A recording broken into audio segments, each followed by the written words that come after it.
So welcome all again to the IFS IIT GEM paper discussion session. So we were continuing with the 2018 paper discussion. तो हमने पहले MCQs देख लिए biology section के, या biology subject के related हमने जो भी MCQs थे वो डिस्कस कर लिए. देन हमने MSQs भी डिस्कस कर लिए. Then we will now discuss the numerical answer type questions कि कौन कौन से पूछे जाते हैं from the biology section.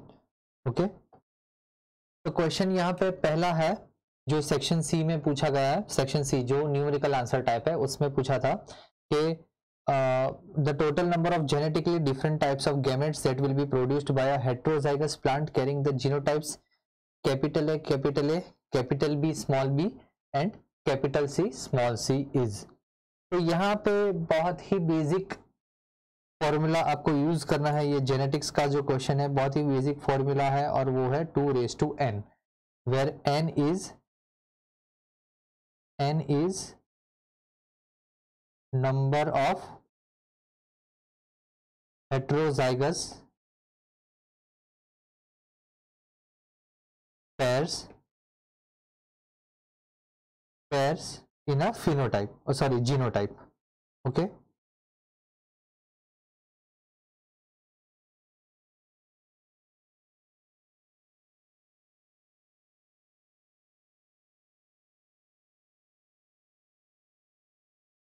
Okay. तो कितने genetically different types of gametes बन सकते हैं, तो सिर्फ यही आपको अप्लाई करना है, दैट इज 2n. तो n is number of heterozygous pairs in a genotype. अब यहाँ पे 3 ट्रेट दिए होंगे A, B and C, but उसमें से हेटेरोजाइगस पेयर कौन से है, B एंड C, मतलब कि 2 हेटेरोजाइगस पेयर है. तो therefore here it will be 2 which is 4. So the answer will be 4. Okay, तो total number of genetically different types of gametes तो कितने बन सकते हैं, 4 बन सकते हैं. आप खुद गैमेट ड्रॉ भी आप खुद करोगे तो भी सेम आपको 4 ही मिलेंगे.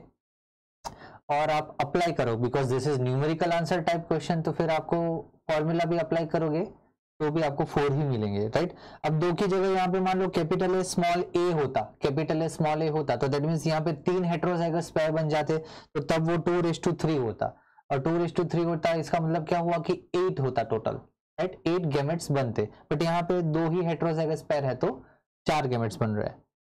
Okay, next is a healthy individual has the cardiac output of 5.5 litre and heart rate of 72 beats per minute. The stroke volume of individual is in ml. अब यहाँ पे यूनिट है ml में, ठीक है. तो यहाँ पे अगेन ये एनिमल फिजियोलॉजी का क्वेश्चन है और यहाँ पे क्या पूछा गया है, healthy individual has the cardiac output of 5.5 litre. तो बेसिकली ये फॉर्मूला आपको पता होना चाहिए. ये है कि cardiac output will be stroke volume into heart rate. Cardiac output मतलब क्या कि कितना लीटर या ml ऑफ ब्लड हमारा हार्ट पंप कर रहा है पर मिनट, राइट. कितना ml ऑफ ब्लड हमारा हार्ट पंप कर रहा है पर मिनट. स्ट्रोक वॉल्यूम मतलब क्या कि कितना ml ऑफ ब्लड हमारा हार्ट पंप कर रहा है एक हार्ट बीट में कितना ml ऑफ ब्लड हमारा हार्ट इजेक्ट कर रहा है उसके लेफ्ट वेंट्रिकल से, जिसको हम स्ट्रोक वॉल्यूम बोलेंगे, ठीक है. एंड हार्ट रेट तो हमें पता ही है कि number of heart beats per minute will be heart rate. तो हार्ट बीट पर मिनट जो हार्ट रेट है, अगर उसको हम स्ट्रोक वॉल्यूम से मल्टीप्लाई कर देंगे, क्योंकि स्ट्रोक वॉल्यूम क्या है, एक हार्ट बीट का आउटपुट रहेगा, और हमें हार्ट बीट से मल्टीप्लाई कर देंगे, हार्ट रेट से मल्टीप्लाई कर देंगे, तो फाइनल हमें क्या मिलेगा, कार्डियक आउटपुट, जो एक मिनट का आउटपुट होता है. तो यही वैल्यूज हमें ये बस पर्टिकुलर फॉर्मूला में रखनी है और ज्यादा कुछ है नहीं. 5.5 लीटर, इसका मतलब क्या हुआ, 5500 ml is equal two stroke volume into heart rate. Heart rate क्या दिया गया है, 72, ठीक है. हार्ट रेट दिया गया है 72. तो स्ट्रोक वॉल्यूम क्या हो जाएगा, आप रीअरेंज करिएगा इक्वेशन को, तो स्ट्रोक वॉल्यूम क्या हो जाएगा, 5500 बाय 72 ml. ओके, तो ये हमारा स्ट्रोक वॉल्यूम हो जाएगा. अब इसको सॉल्व करेंगे तो that will be around 76.4, around कुछ ऐसा कुछ आएगा. तो बेसिकली आप जब डिजिट इनपुट करोगे तो एक रेंज में आप इनपुट कर सकते हो, जैसे 76 भी is also what we can say considerable, applicable और we can say acceptable, and 77 भी करो तो भी वो acceptable है। यूजुअली कहीं पे वो कंडीशन लिखा होगा कि एक डेसिमल पॉइंट के बाद आप इतने डिजिट्स लिख सकते हो या जो भी ऐसा लिखा होगा, तो it will be around 76 ml। 76.4 76.5 होता है या फिर सिर्फ 76 लिखोगे तो भी चलेगा, right. Moving on to the next question. Okay, both strands of DNA molecule are labeled with radioactive thymidine and are allowed to duplicate in an environment containing non-radioactive thymidine. ठीक है, the number of DNA molecules that will contain radioactive thymidine after 3 duplications. So originally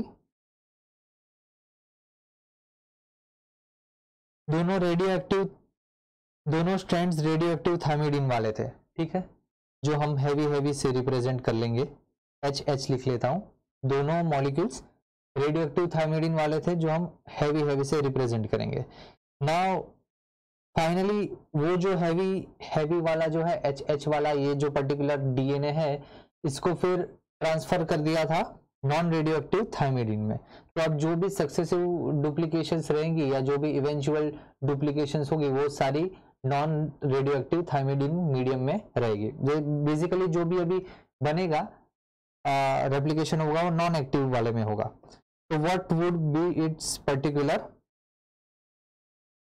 number of DNA molecules that will contain radioactive thymidine after 3 duplications is, तो क्या होना चाहिए। तो अब हम देखते हैं सेमी कंजर्वेटिव मेथड है, राइट। तो हम देखेंगे यहाँ पे again, sorry just a minute,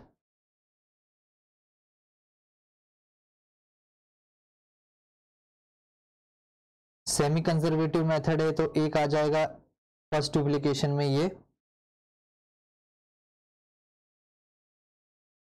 and एक हो जाएगा लाइट। ब्लैक को हम लाइट के साथ रिप्रेजेंट कर रहे हैं, ठीक है।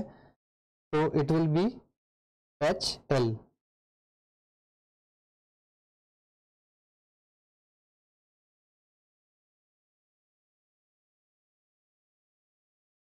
अब अगेन सक्सेसिव वापस डुप्लीकेशन हो रहा है सेकेंड टाइम।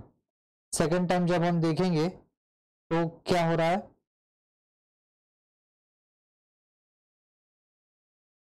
सेकेंड टाइम अगर हम देखेंगे तो we will see something like this.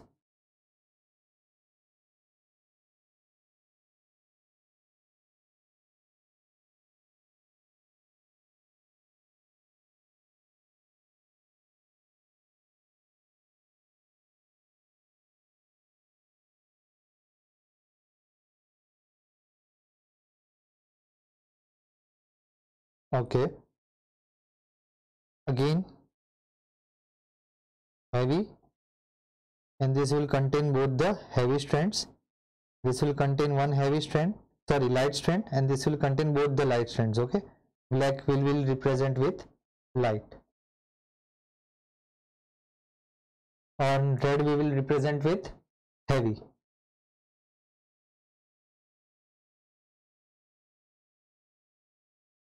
अब अगेन थर्ड डुप्लीकेशन हो रहा है, ये फर्स्ट हो गया, ये सेकंड डुप्लीकेशन हो गया। अब इसको वापस हम थर्ड डुप्लीकेशन यहाँ पे हम लाते हैं। थर्ड डुप्लीकेशन कैसा होगा, ये जो है एक ये रहेगा, एक ये हाइब्रिड हैवी लाइट वाला, एक टोटल लाइट वाला, वापस हैवी लाइट वाला, एंड एक टोटल लाइट वाला। ओके, सो ये जो बना है इसको हमने यहाँ पे रिप्रेजेंट किया, एंड यहाँ पे वापस हम देखेंगे उसके पर्टिकुलर थर्ड डुप्लीकेशन के टाइम क्या रिजल्ट आता है, ठीक है। तो यहाँ पे आप देखिएगा ये लाइट लाइट लाइट लाइट, ये एक लाइट और ये एक हैवी। हैवी मतलब क्या, डोंट फॉरगेट, हैवी मतलब क्या, हैवी मतलब कि रेडियो एक्टिव वाला पार्ट, और लाइट मतलब कि नॉन रेडियो एक्टिव वाला पार्ट था, राइट। तो हमने ऐसा कर दिया है। तो अब यहाँ पे ये जो है हैवी, वो it will be something like this, okay, यहाँ पे तो आएगा नहीं, and again it will be something like this, क्योंकि अगेन सेमी कंजर्वेटिव पार्ट है। एंड फाइनली बाकी जो भी रहेंगे ये क्या होगा, मिक्सचर आ जाएगा। बाकी जो भी रहेंगे ये सारे लाइट रहेंगे, ओके। ये जो डीएनए डबल स्ट्रैंडेड रहेंगे वो सारे लाइट रहेंगे।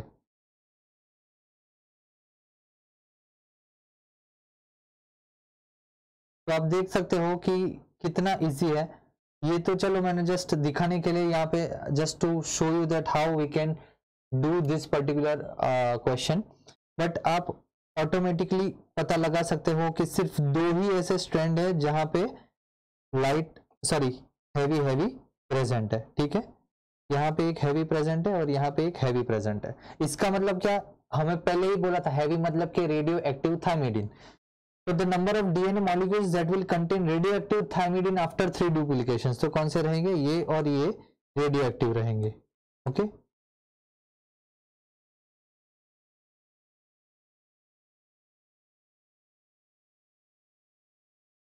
ठीक है, तो फाइनल आंसर क्या आएगा इसका, 2।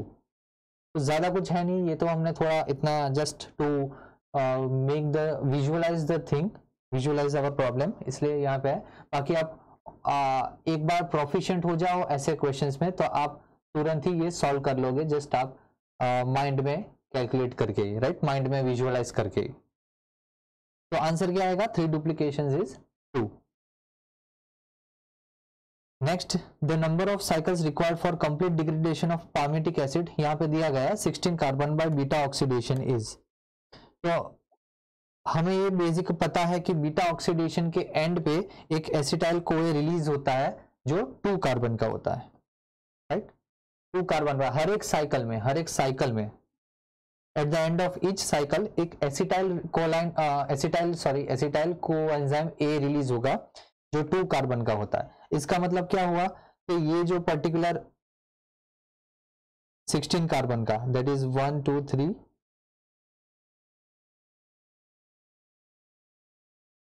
ये जो 16 कार्बन का है उसमें से हर एक ईच सक्सेसिव 2-2 कार्बन, ये जो 2 कार्बन है,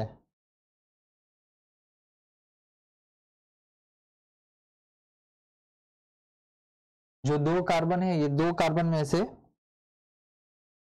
इन each successive cycle we can say acetyl coenzyme A release होगा। तो इसका मतलब क्या होगा कि जो 16 कार्बन है एक साइकिल के बाद, जो बीटा ऑक्सीडेशन की एक साइकिल है उसके बाद वो 14 कार्बन हो जाएगा, फिर 12 कार्बन हो जाएगा आफ्टर सेकेंड, राइट। ये फिर 12 कार्बन, फिर 10 carbon, 8 carbon, then 6 carbon, 4 carbon, and finally जो 7th साइकिल है, 7th साइकिल में वो दोनों अगेन एसिटाइल कोए में, 2 एसिटाइल कोए में फॉर्म होके वो रिलीज हो जाएंगे। तो finally answer will be 1 2 3 4 5 6 7, total 7 cycles है। The number of cycles required for complete degradation of palmitic acid by beta oxidation is 7 cycles. आपको बेसिकली ऐसा याद रखना है कि हर एक each successive cycle, in each successive cycle 2 carbon is being released in the form of acetyl coenzyme A। तो 16 के लिए कितना होगा, that is the thing। next, ये जो क्वेश्चन है, again the concentration of purified enzyme is 10 milligram per ml। 10 microliters of the enzyme solution in a total reaction volume of 1 ml catalyzes the formation of 20 nanomoles of product in 1 minute under optimum conditions। The specific activity of the enzyme is dash unit per mg। तो basically यहाँ पे specific activity दी गई है unit पर mg में। Unit क्या है, unit of enzyme activity, unit इसका क्या रहता है, दैट इज माइक्रोमोल पर minute, micromole of product converted पर मिनट, ठीक है। क्वेश्चन में क्या दिया गया है, क्वेश्चन में दिया गया है 20 नैनोमोल्स of product in 1 minute. Question में दिया गया है 20 नैनोमोल ऑफ प्रोडक्ट इन 1 मिनट। तो इसका मतलब क्या हुआ कि कितना यूनिट होना चाहिए,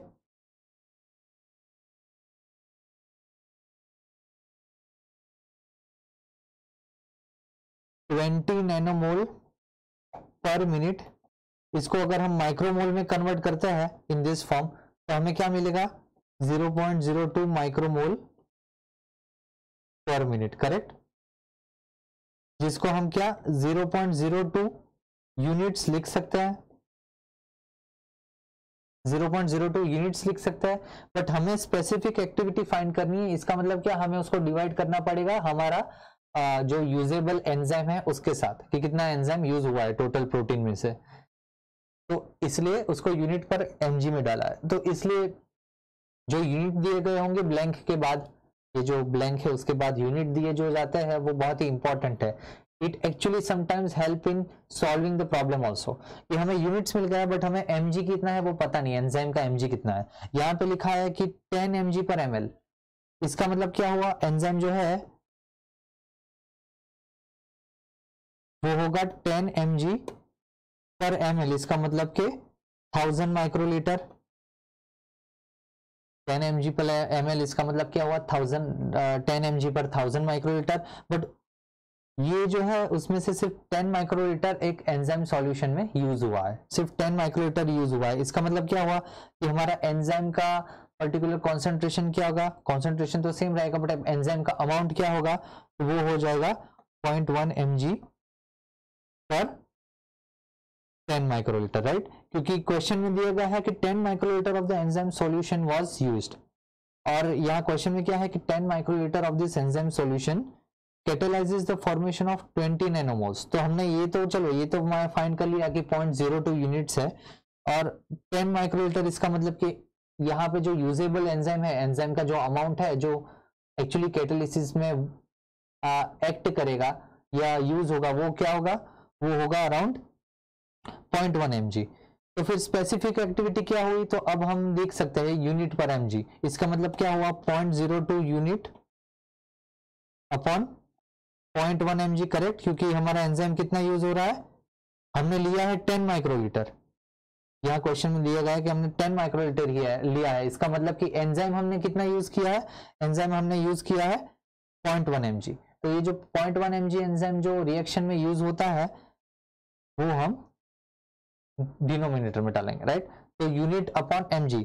तो यहाँ पे फाइनल आंसर क्या आ रहा है 0.2 यूनिट पर mg। ओके, आप सॉल्व करोगे तो आपको मिल जाएगा 0.2 यूनिट पर mg। तो आंसर इज 0.2 यूनिट पर mg। तो ये बेसिक कैलकुलेशन आपको फॉलो करनी है, बस आपको क्वेश्चन को ध्यान से पढ़ना है कि क्वेश्चन क्या कहना चाहता है, तो इसलिए आप धीरे धीरे उसको डिड्यूस करते जाओ। ओके ये चीज है तो इसको हम यहाँ पे डालेंगे। सबसे पहले तो कोई भी अगर पर्टिकुलर यूनिट, अगर यूनिट डिफरेंस है, कुछ ml में है और क्वेश्चन में लीटर में दिया गया है, नैनोमोल में है, माइक्रोमोल में दिया गया है, या जो भी, जैसे हमने पहले ही ये कन्वर्ट कर दिया, तो कन्वर्जन सबसे पहले करिएगा तो वो आपके लिए इजी रहेगा, फिर एक एक स्टेप से आप समझिएगा कि क्या कहना चाहता है। तो the answer for this will be the specific activity of the enzyme is 0.2 unit पर mg। Okay okay, next question, a 100 nucleotide long single stranded poly is synthesized from adenosine monophosphate at physiological pH। अब atomic mass यहाँ पे दिया गया है, atomic mass दिया गया है कार्बन का, हाइड्रोजन का, ऑक्सीजन का, फॉस्फेट का, ठीक है, सॉरी फॉस्फोरस का, at physiological pH. Molecular mass of AMP भी दिया गया है कि AMP जो है वो 345 का है, और हमें उसका 100 nucleotide long single stranded poly A chain बनाना है, ठीक है। तो ये जो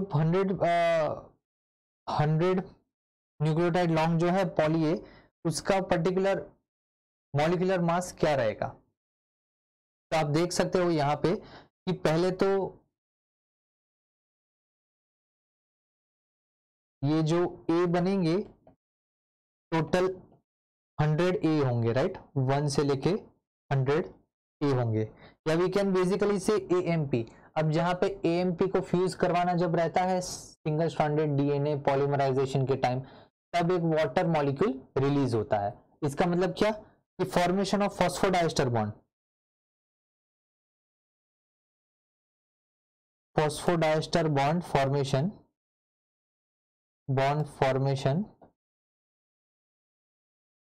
will lead to release of one water molecule.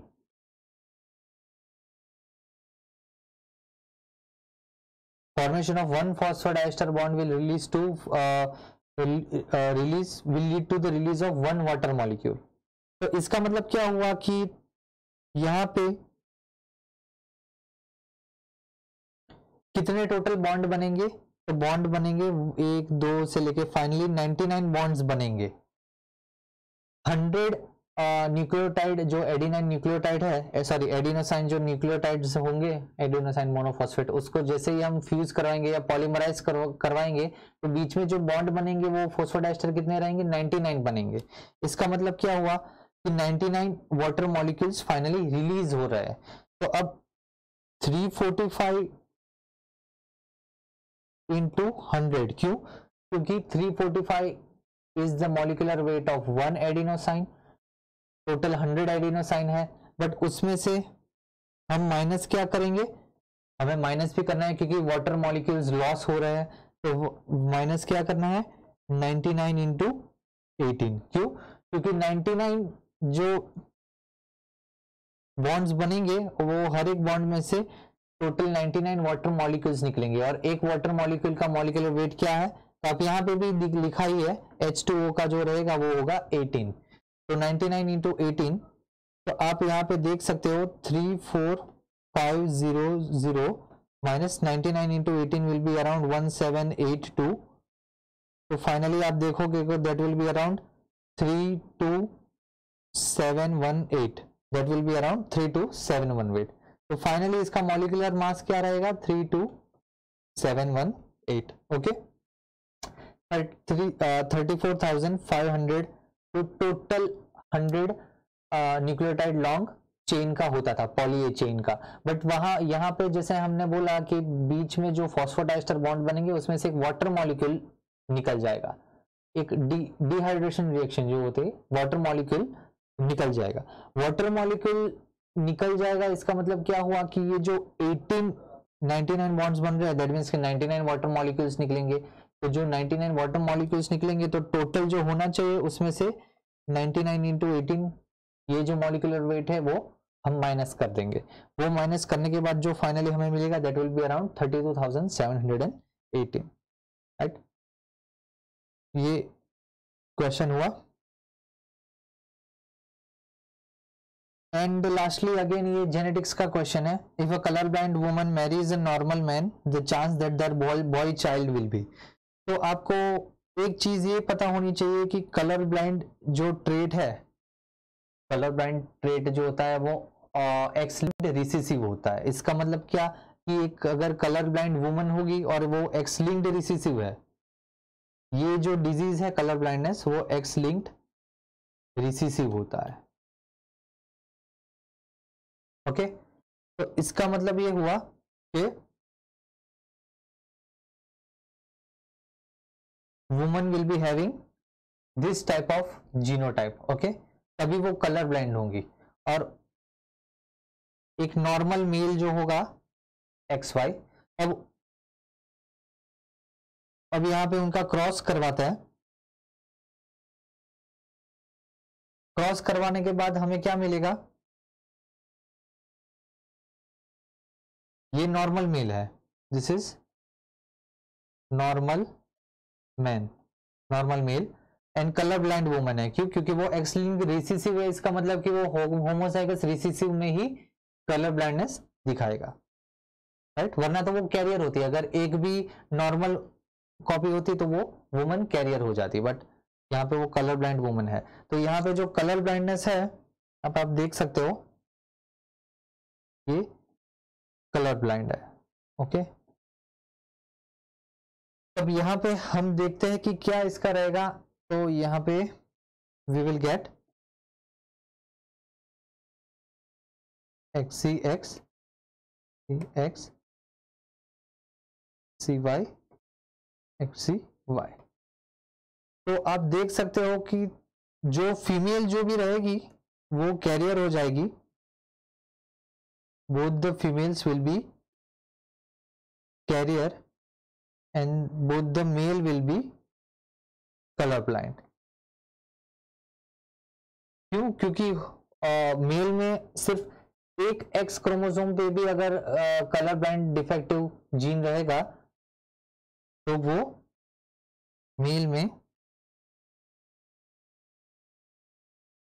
Express हो जाएगा and male will become colour blind. Okay, तो यहाँ पे आप देख सकते हो कि जो भी मेल बनेंगे they will always be colour blind, they will always be colour blind, जितने भी मेल होंगे वो, because if a female is colour blind and colour blindness जो है वो डिजीज एक्स लिंक्ड रिसेसिव है। Similarly if a male is normal, then the boy, that question में क्या दिया है, the chance that that boy child will colour blind be. अब हमने देखा है कि जो भी पर्टिकुलर उनकी प्रोजेनी जो भी बॉय होगी वो हमेशा ही कलर ब्लाइंड होगी, वेरस जो फीमेल होगी वो कलर ब्लाइंड नहीं होगी, वो कैरियर होगी, जो भी फीमेल या डॉटर जो उनकी होगी वो कैरियर होंगे।